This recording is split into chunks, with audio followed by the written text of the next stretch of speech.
Cast Civil are doing the concrete formwork, reinforcement, steel fixing and backfill here on the Bunbury Outer Ring Road project.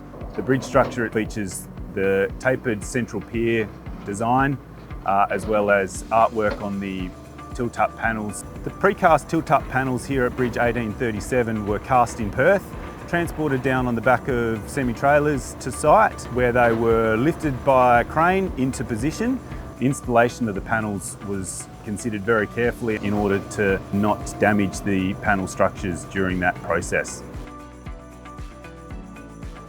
Cast Civil has been focused on local engagement and local Indigenous engagement throughout the project. That has enabled us to upskill local personnel here from the Bunbury and Southwest region, whether that's enabling them to get experience on construction projects or on-the-job training.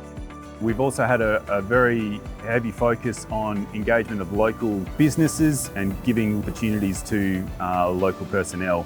This project is a landmark project for the Southwest and also the state. It'll be here and present and seen by millions of people throughout its lifespan, and Cast Civil is very honoured to be part of that construction project.